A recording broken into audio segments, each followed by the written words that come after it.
It is my pleasure to welcome you to our Zone 34 monthly Rotary Foundation District Leader Session. Tonight's webinar will begin with a presentation and a call to action from District Governor Bill Aiken, a resident of Jamaica. He will share with us the profound impact that Hurricane Melissa has had on his district and how we as members of the Rotary family can come together to support their recovery and help restore hope in their communities. We also have invited 3 presenters who will share with us how their districts allocate district grant funds, along with the criteria and the evaluation and the reporting process. Those presenters are DRFC, District Rotary Foundation Chair of District 6890, Ed Odom, of the Rotary Club of Fishhawk Riverview, Grants Chair from District 6900, Mike Mudd of the Rotary Club of North Fulton, and District Rotary Foundation Chair Rich Turnbull from District 6970 of the Rotary Club of St. Augustine. As you will see on tonight's call, each district approaches district grants differently. Our hope is that you'll take away some new ideas and best practices to bring back to your district to enhance your success so that we may create greater impact and better membership engagement in our efforts. I'd also like to welcome to the call a dignitary that we have with us this evening, Marshall Butler, Rotary International Director-elect. Welcome, Marshall. Thank you for taking time out of your schedule to be with us. I'll remind you to please put any questions you may have in the chat box during the discussion. ARRFC, Alfred Current, will be monitoring the chat box and handling the Q&A at the end of the call.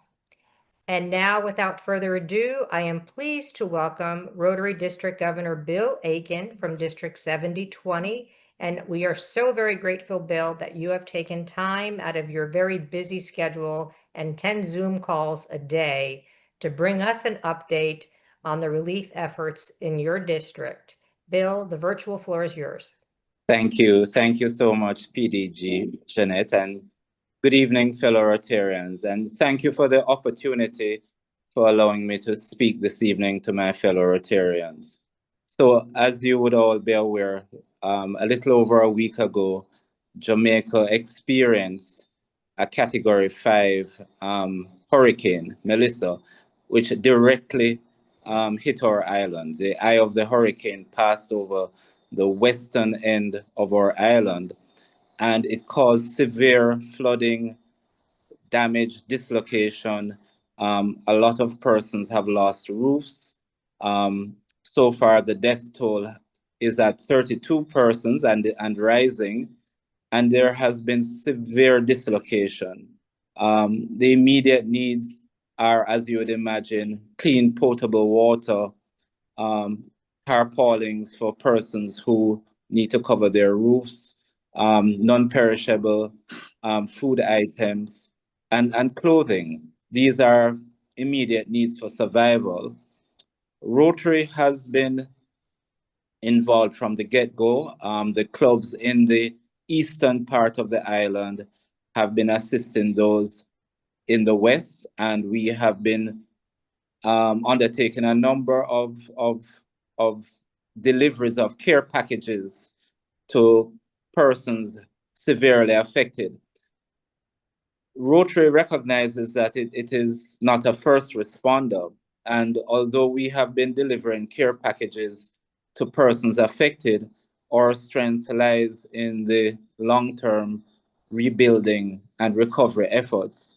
And we have set up, well, there are 3 buckets that persons can give to in terms of helping our relief and recovery efforts. One bucket is an account at the Rotary Club of New Kingston in Jamaica. And let me just mention our district is challenged because we're made up of 10 countries and 16 territories. So we wanted an account in Jamaica where we could quickly and easily access funds. So the Rotary Club of New Kingston provides funding for immediate short-term relief efforts. The other bucket that persons can donate to is DNA RAG. And of course, DNA RAG is a very reputable organization that funds disaster relief and recovery. And we can access those funds in Jamaica for our relief and recovery efforts. I should mention before I go on that it's not just Jamaica in our district that was hit. The southern part of Haiti also suffered severe flooding. One of the rivers there overflowed its banks. And to date, the death toll from that is 29 persons, and there has been severe flooding and dislocation in the south of Haiti. So the donations are not only for Jamaica, although the extent of need is much greater in Jamaica, I believe, with over 500,000 persons directly affected by the hurricane, but need also exists in Haiti. The third bucket, of course, is the disaster of magnitude response grant that the Rotary Foundation activated just yesterday. And districts can give DDF if they so desire to this bucket, and also individuals can donate to the disaster of magnitude grant as well, which clubs will apply for these to do projects, district grants, to do projects in their communities over a longer term period. So these are the three buckets that we have, and we believe that cash is better than kind, because we don't want persons sending stuff that and duplicating efforts. We believe that money is the best asset that can be given at this time to allow the persons on the ground to purchase what is needed. I'll be having a meeting with the club presidents this evening to empower them to be able to apply for the funding from the Rotary Club of New Kingston account, so that they can do their immediate relief efforts. And of course, the DNA RAG account is accessible to us, and we're going to have a training on Sunday how to access funds from that account. So I know I was allotted 10 minutes, so I'm going to stop here. I'll stick around for questions later, but at this time I'm going to pass the floor on to our colleague Ed Odom from District 6890. Ed, the floor is yours. Very good. Thank you, Bill. And I'm sure all of us share in thoughts and prayers for Jamaica and many of the people throughout the Caribbean that were affected by Melissa. I have been asked to speak about our process in 6890 for allocating DDF funds. And honestly, I don't know how unique our system is or is not, but I'll give you a little bit of a background and describe where we are. I'll apologize that I don't have any cool PowerPoint to share. The last couple of weeks, we've been preparing for last night's District Rotary Foundation Gala that was just a huge success, and about 110% of my focus has been there. So it really wasn't until today that I confirmed with Jeanette that I started putting my thoughts together for this presentation. So really the genesis of our program began probably more than 15 years ago. And it was the idea that we want to reward clubs for their contributions to the Rotary Foundation and incentivize clubs to want to give more to the Rotary Foundation. And the way we looked to do that was to really help them to make a very personal connection between the money that they give and the projects that they are able to initiate and or support with returning DDF. We also, back in those days, had a little bit of a challenge that there were probably a relatively small group of people in our district that really understood the grant process. And while certainly nothing inappropriate was happening, our DDF tended to be directed towards a few pet projects, not necessarily those that reflected those of our Rotarians at large. And so essentially, and forgive me if I'm going to assume most people on the call are familiar with the way that the flow of money works, and I'm not going to reiterate that, but the returning DDF money, we say if your club gave $10,000 3 years ago, then I'm going to say 50%, but really 47.5%, the money that comes back to the district is earmarked for your club to direct. And we apply all of the same ratios and percentages. So in that example, the roughly half of DDF that comes back to our district, again, using the $10,000 example, $4,750 would be set aside for that club. And just as the foundation stipulates, up to half of that can be used for an easily accessed district grant, and anything not used for a district grant up to the full 4750 in my example can be used for a global grant. We chose to put in a couple of circuit breakers, both to, again, provide some incentive, but also so that we weren't administrating pennies. And so the circuit breakers are, in order to be eligible to sponsor a project, your club 3 years ago had to have averaged $100 per capita or $2,500 in total giving to the foundation. Like will be of no surprise, to participate, you have to have attended a district grants seminar, district grants workshop, and signed a memorandum of understanding. The last number of years, and I'll also back up for a moment. The process has happened in fits and starts. We introduced it maybe formally in 2010, kind of really didn't stick with it very faithfully. We had a small uprising with some folks that were frustrated by the process. And the next thing I know, I was our district grants chair. That was maybe 2013, something like that.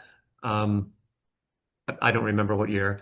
And then put in a pretty regimented program. Many of the things that I just described were implemented then. Maintained a number of years, sort of fell off the bandwagon a little bit in the last several years. And then when I came on as DRFC, that was a year and a half ago, that was one of my priorities.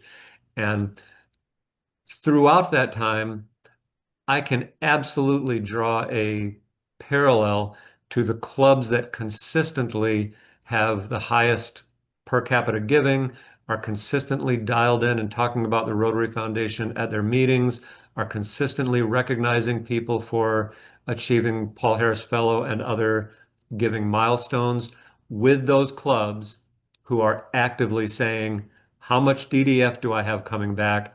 Here's what I'm going to do a project in my community, and here's what I'm going to do to, in some cases, limited, some cases lead or sponsor a global grant. But in many cases, we find clubs collaborating to support global grants. And I'll give a few statistics on global grants very quickly, and then I'll stop and take questions.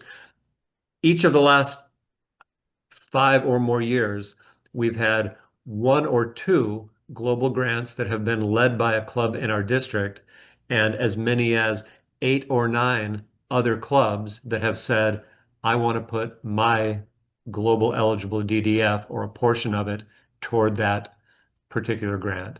And so that means that in some cases you have one club that's really leading the initiative, but they're going out and they're explaining and presenting at other clubs to say, hey, your money was used and you provided this clean water solution in Labrisas, Honduras, for example. Lastly, we do allow clubs to direct their DDF to Polio Plus if they don't have a specific global grant they want to participate in. They could direct it to an area of focus, but we've not had anyone do that. It's been either they're directing to a global grant or giving to polio.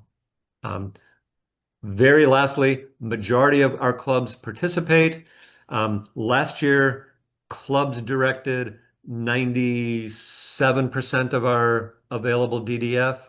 This year, honestly, I was less enthusiastic about calling clubs that hadn't done anything. So with relatively little work, just some basic email communication, we had over 85% of our DDF that was directed specifically to club choice projects.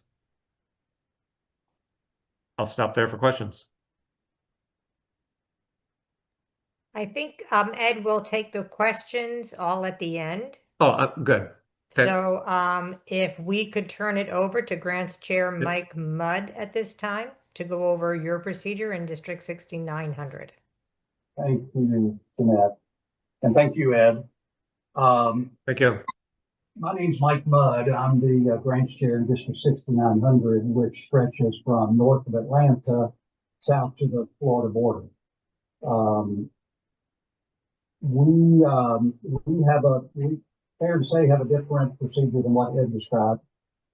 Just by way of reference, this year, 25-26, we had $277,000 of DDF that came back to our district. Last year we had 337, and the year before that we had a really knockout year, 472,000. So we've been blessed in District 6900 to have a good deal of DDF. The first thing we do in 6900 is we commit 20% of our DDF to the Polio Plus. After that, we allocate approximately 50% to district grants, which I'll go into. And then the balance is for global grants and perhaps other needs like we heard about earlier from Jamaica. The decision on how our DDF is allocated is made by three people: the district governor, the district Rotary Foundation chair, and myself, the branch chair. And those decisions were made early in the Rotary year.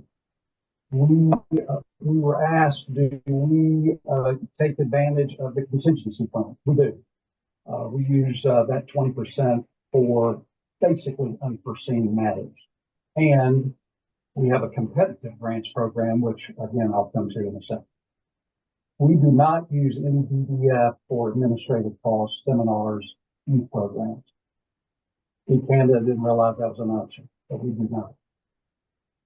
We were asked who forms our share committee in District 6900. We have 5 members. The District Rotary Foundation chair, myself, the grants chair, our district grants chair, Kay Williamson, who's also on the call, our district governor, and our district governor-elect. That's our committee. Each member serves for that year. Okay, so how do we allocate our DDF for district grants? We have a very robust website developed by one of our past district governors that enables us to capture all of the application in one place. And they're available to everybody in the district. You can read my grant and I can read your grant. I can read your grant from last year or the last 6 years. It's a very robust website. The president-elects at PELS are provided with the step-by-step instructions on how to complete the application on the district website. I don't have it in front of me, but I think there's about 100 steps.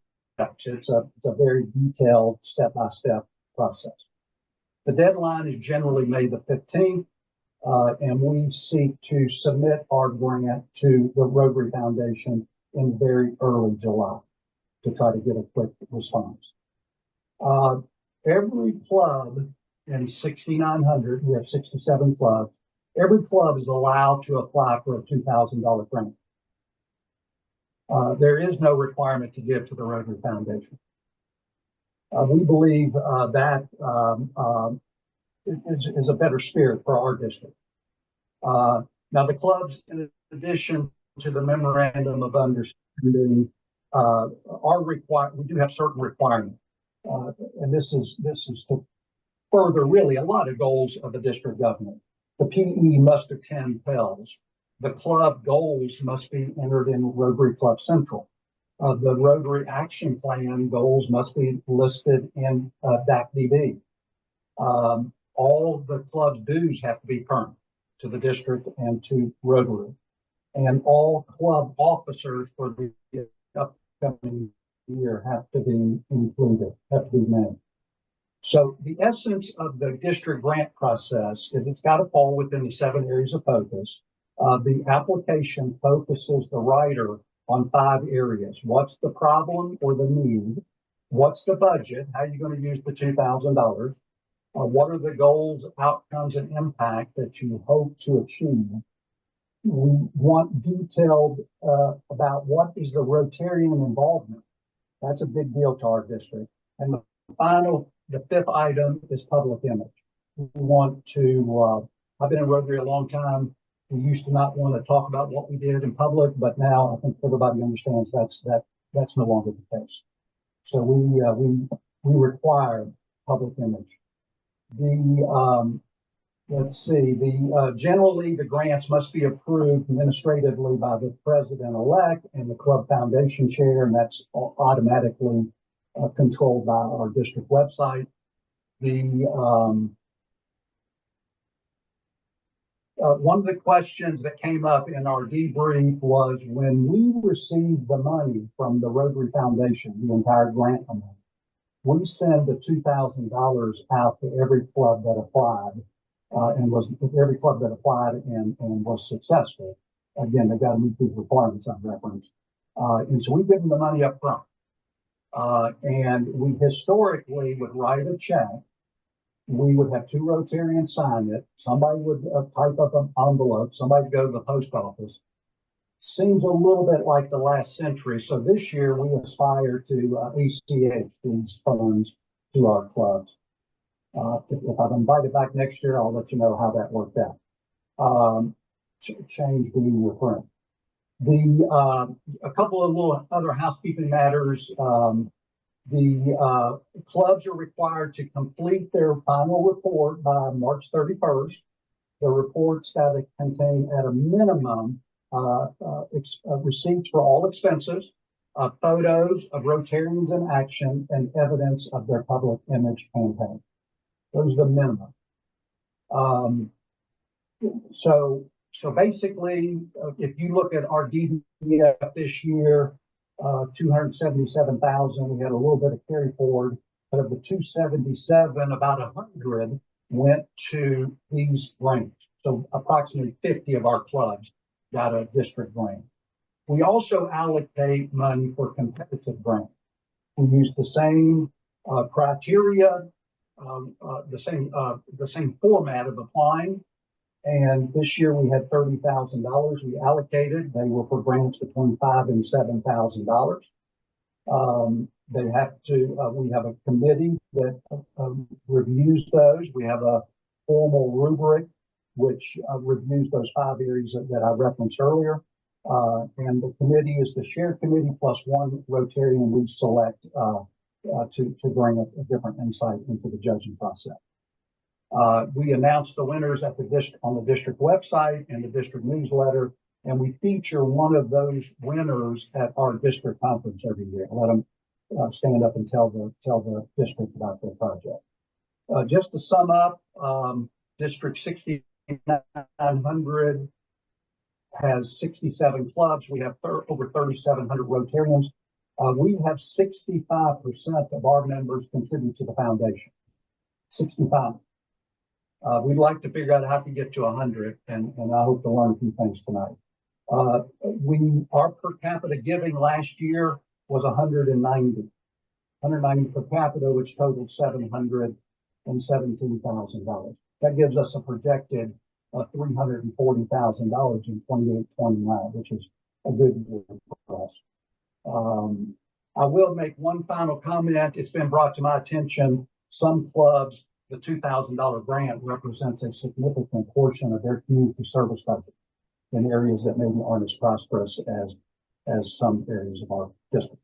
So with that, I will turn it over to Rich and look forward to any questions I might be addressed. Thanks, Mike. I have a couple of questions. I'll try and get them in the chat, but I appreciate you all giving me not 10 minutes, but like almost 20, which is always dangerous to give to a PDG.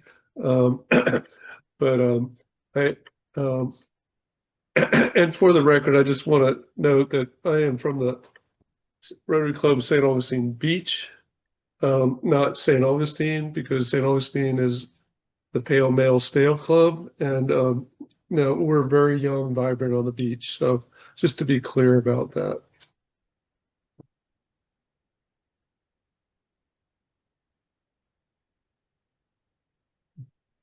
So I did have a PowerPoint slide presentation real quick.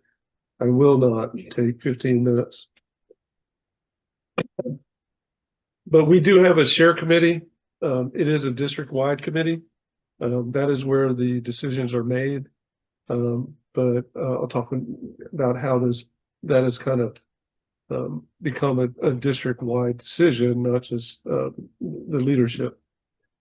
The share committee provides the oversight and accountability to conform to, in particular, the foundation requirements, and also trying to manage the fair and effective use of our DVF, or district designated funds.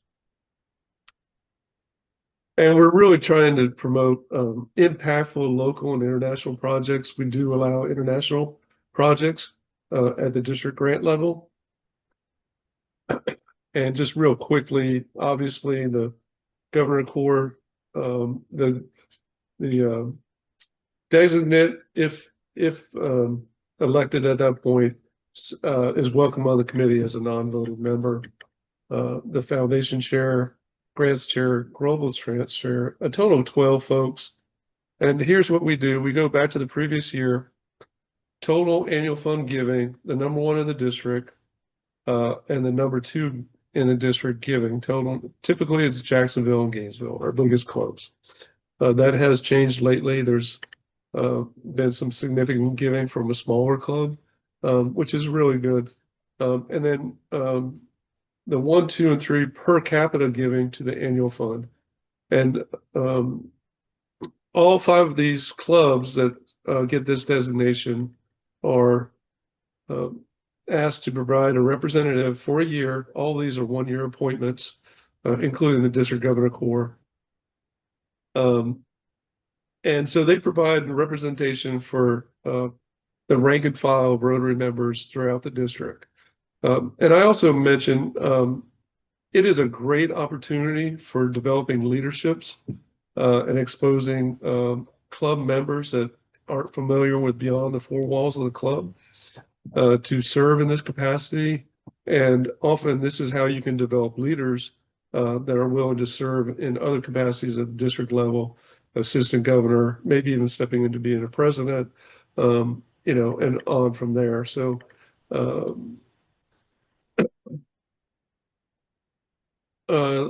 year and a half ago or so, I advocated for including our NPOLIA Now chair as a member of voting member of the committee.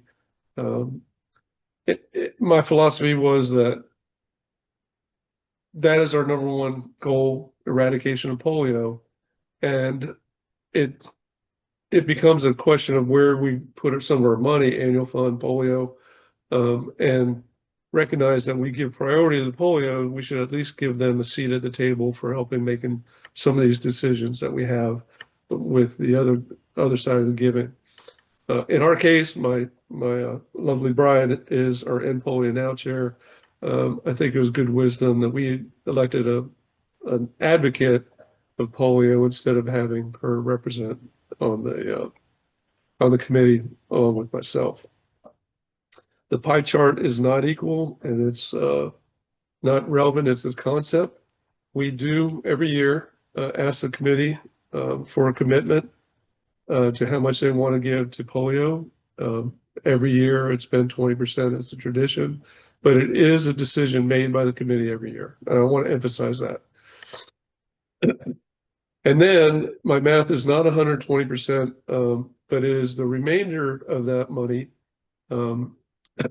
that we divide evenly. We take the maximum allowed by the foundation and dedicate it to district grants.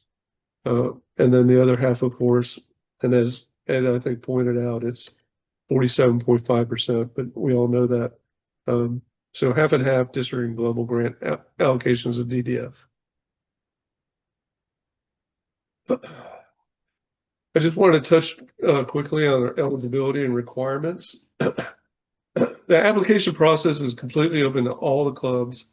Rotaract clubs are encouraged to participate as well.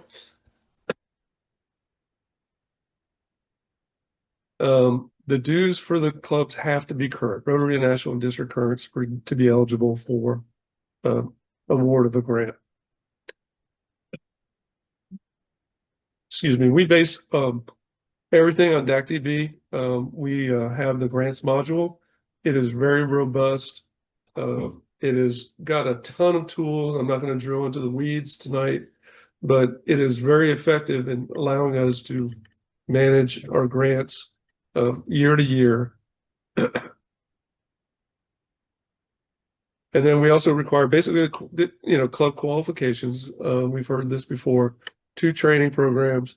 One we've entitled Entering a District Grant. We offer 2 opportunities to do that via Zoom, usually January and February. And then we have how to close out a district grant. And when I became foundation chair, I established the position of a district grants trainer. And I think that's really important to do. It helps because we don't want to be the people holding the cards and saying, go fish. We want to be the people that clubs can pick up the phone and ask, how do I become a part of a grant, or how do I do this grant? And we can help them through the process. And we've done that, and we've become very competitive, in large part because I stand on the shoulders of the ones before me, but also because we've made this as open and friendly and easy as we possibly can to get a club into a district grant.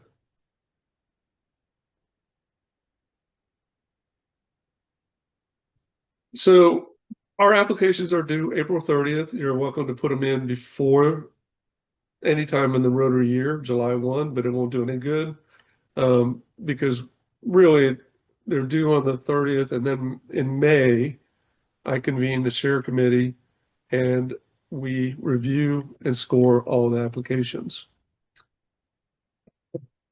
We submit our block grant. All the projects are submitted as a block grant. I think everybody should probably know that. And then often we've been funded in July. And we were funded this year, I think on the 12th or 13th of July for the current year. We do not allow any more than 50% of a project to be DDF funded. We don't necessarily, I shouldn't say we don't care, but there can be other sources of the club. You can have a partner. Other clubs, really big deal.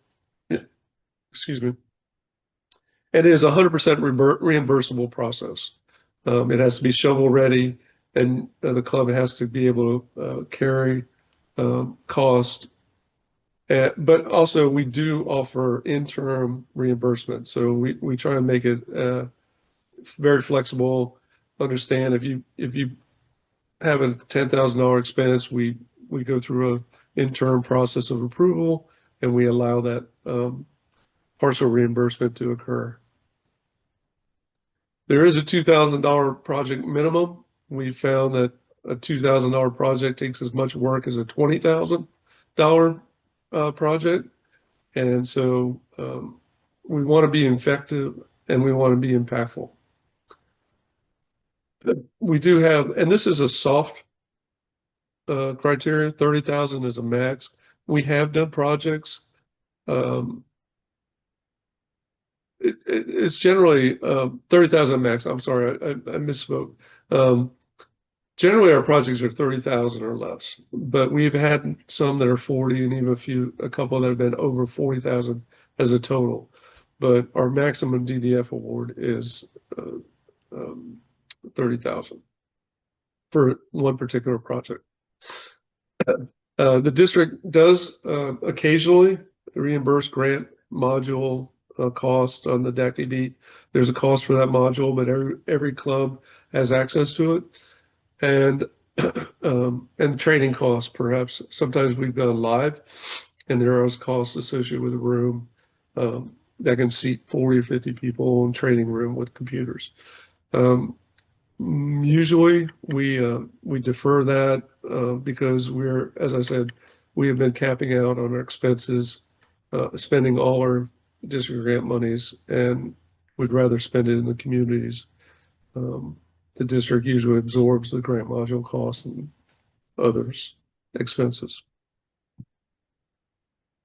The steering committee works very hard, especially in April, May, and June, to review and score all the grants.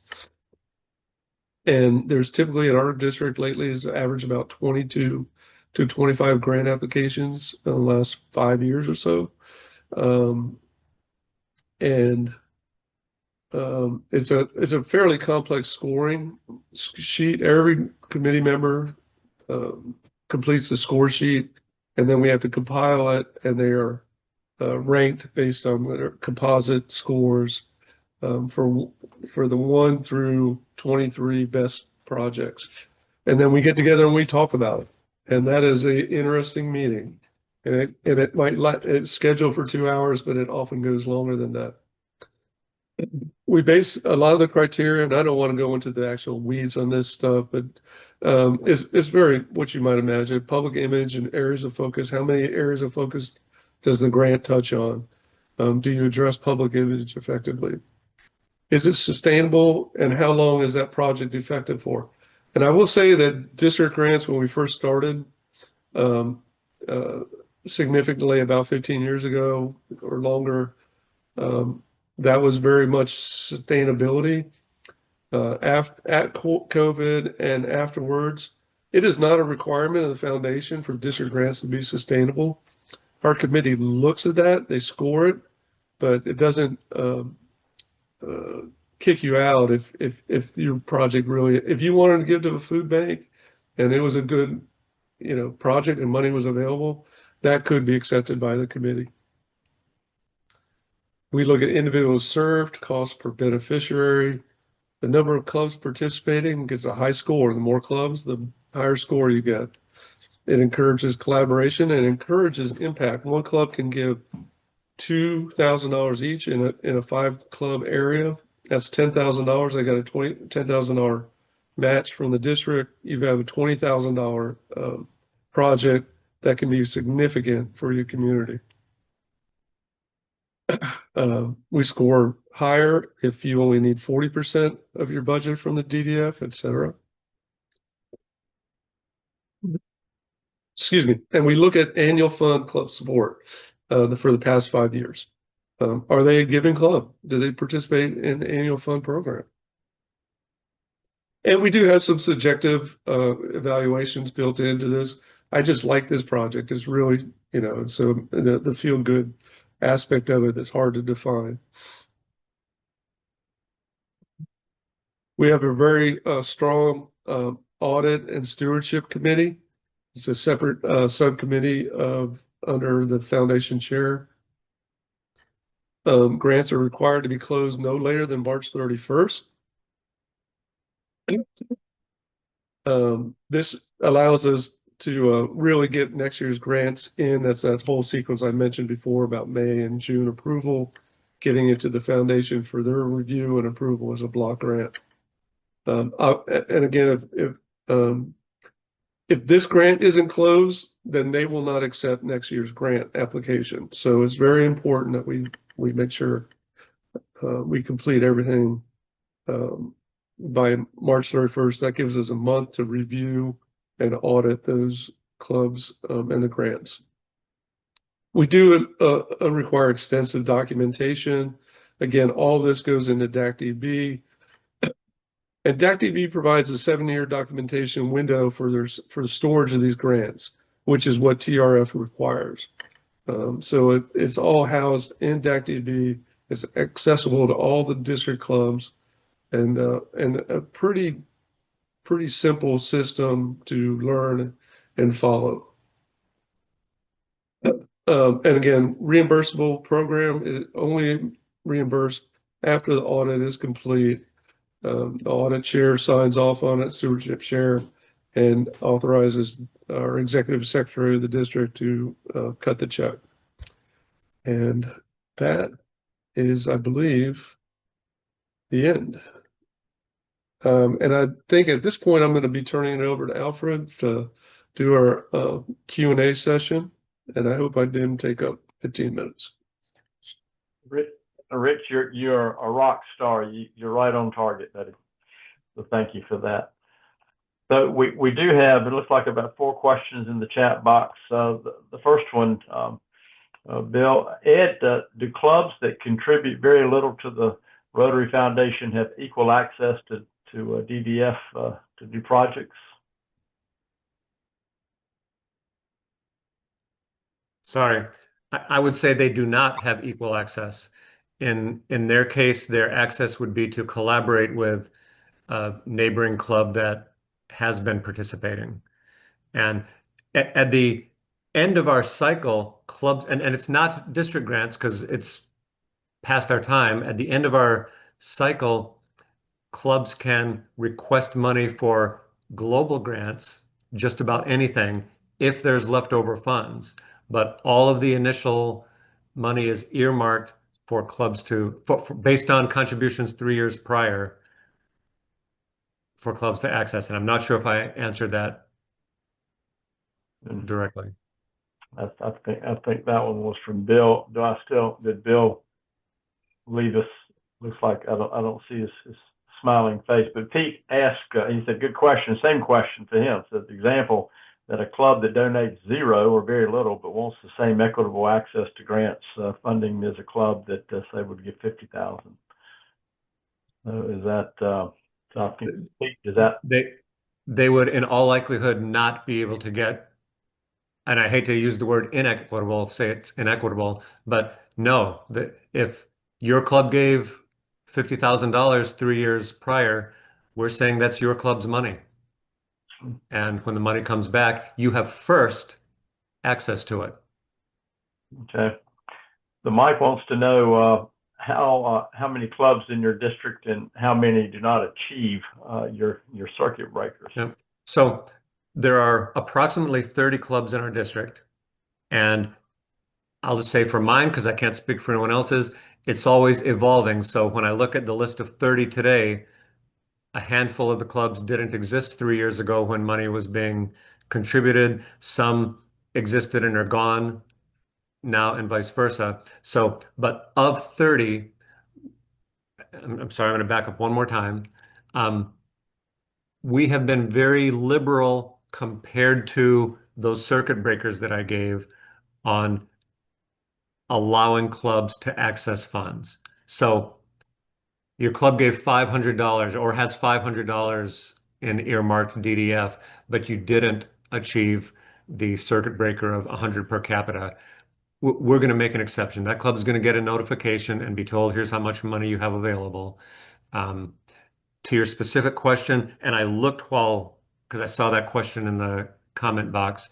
Out of 30 clubs, roughly 18 meet the criteria outright, and probably 25 that actually participate.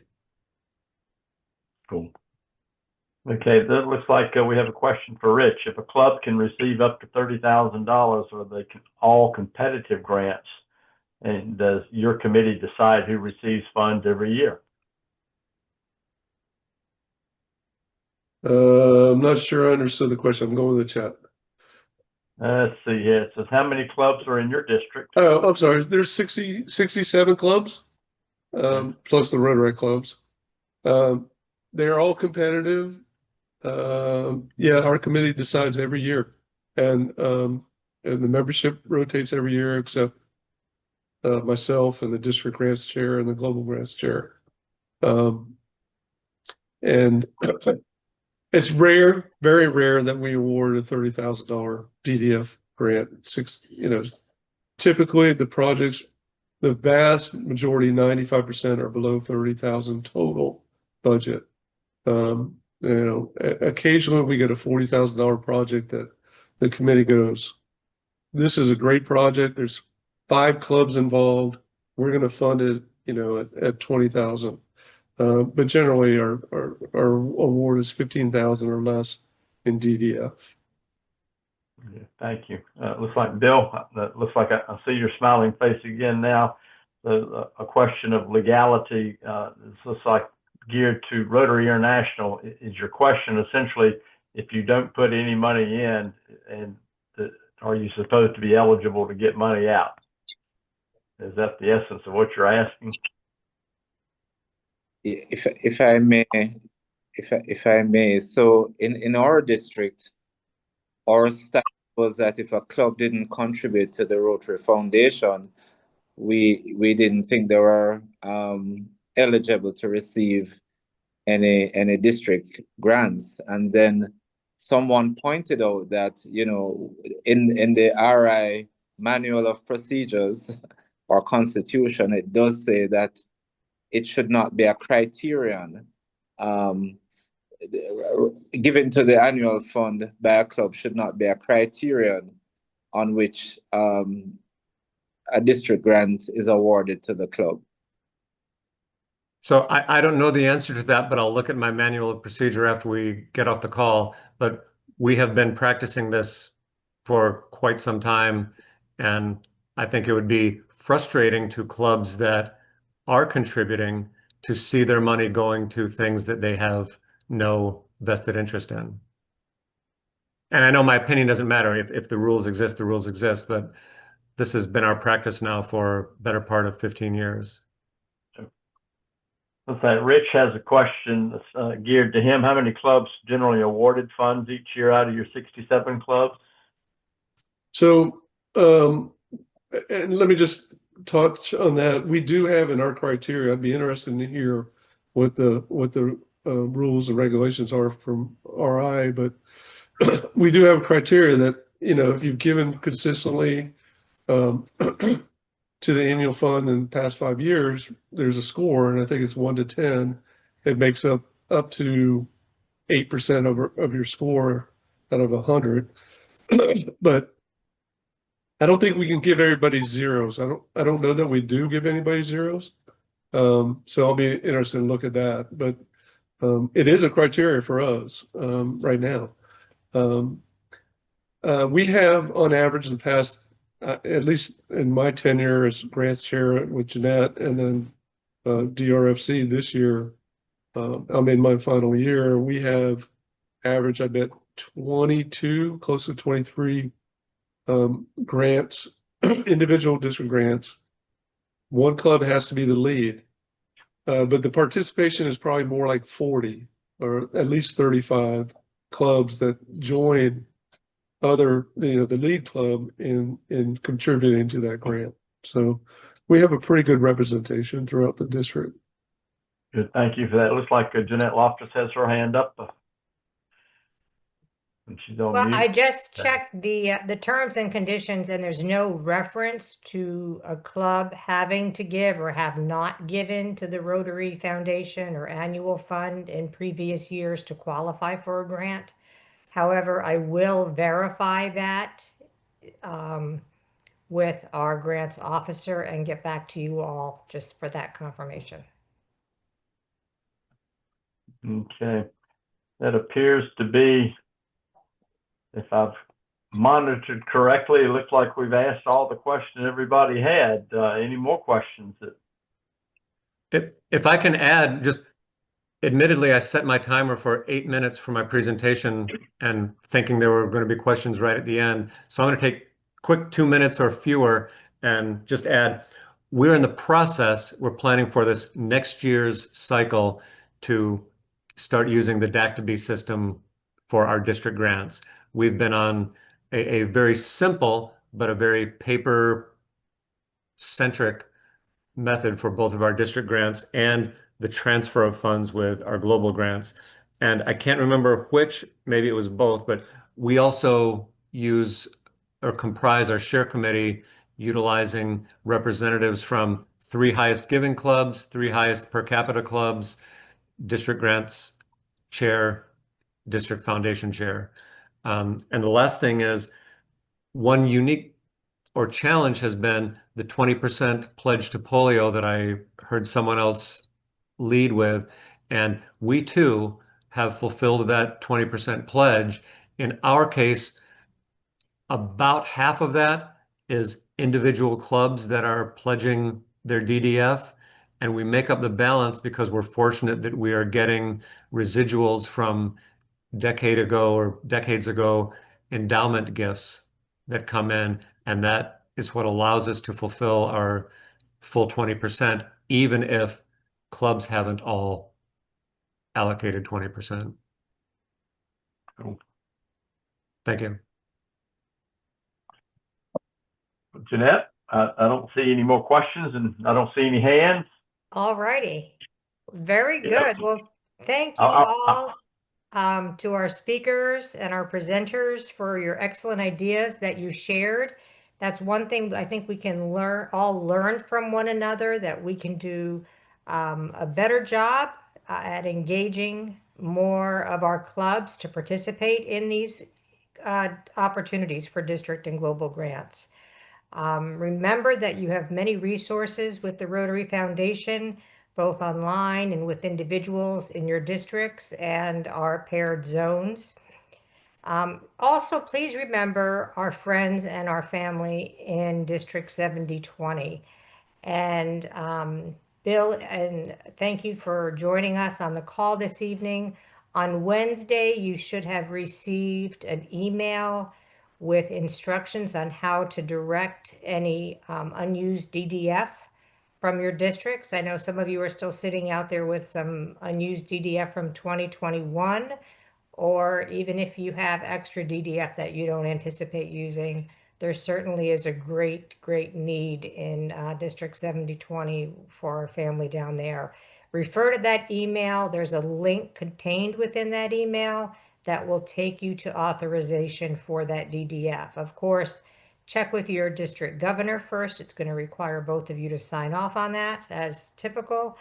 And I know that the Hurricane Melissa flyer that had been circulating already, Rich brought this up on our preparation call, that right now that QR code for the Rotary Club in Kingston requires us to go to a bank and make a foreign wire transfer.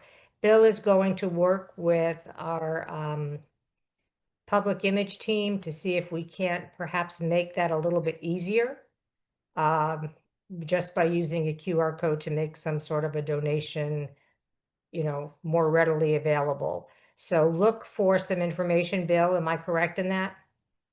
Absolutely, yes. Perfect. Awesome. So the easier we can make it for our Rotarians, the better. Please share this information with your districts, with your clubs. There is much need for help. The recording of this webinar will be available and sent to each one of you. If any of our presenters have anything they would like to send along with that recording, I would be happy to share that information as well. Mark your calendars for our next Zone 34 Foundation District Leadership Meeting, and that will be on December 4th at 6 p.m. Eastern Time. Next month, we will highlight the Rotary Foundation Endowment Fund and major gift initiatives. A second item for your calendar, and it will be here before you know it, is our Zone 34 Learning Seminar in Jacksonville, which will be held on March 28th and 29th. If you were a DRFC last year, you probably realized that 2.5 hours on Saturday morning was nowhere near sufficient time to cover everything we needed to cover in the foundation in regards to endowment, major gifts, polio, and we were very short on time. So I am asking a favor of you, of the DRFCs now only, not the governors. I'd like to start on Friday afternoon at 1 o'clock. So rather than begin on Saturday, that'll give us 4 hours to really do some deep dive into this. Rotary Foundation, we can talk about district grants. I'm open to any ideas that you feel is beneficial to you in your roles as District Rotary Foundation chairs. So again, that seminar date is March 28th, 29th for our district governors, and our DRFCs will begin on March 27th at 1 o'clock. And then we'll all begin together. We'll come together for lunch Saturday, March 28th at noon. Registration is open on DACDB. There's an early bird discount through February 15th of a $25 discount, bringing the price to $175. And it will wrap up by noon on Sunday for your travel plans. Again, thank you for joining us. Alfred, before we close the meeting, did you have a question? Did we have a hello from Marshall yet? I did. I gave a shout out to Marshall, and we'll give a shout out to Marshall again. He always loves to talk. We just wanted to hear him say a word. Marshall, would you like to close us out and say anything? No, I appreciate the opportunity to join you all. It's always, for me, very educational to learn the ins and outs of the foundation as someone that has spent a lot of time in public image and not as much in the foundation. So tonight was really helpful. And again, I echo the request for help for those of our friends that were impacted by Melissa. Please do what you can to support those folks, and hope you guys have a great evening. Take care, everyone. Alrighty. Well, with that, we will close the meeting out. Thank you all for joining us, and I hope to see you in December.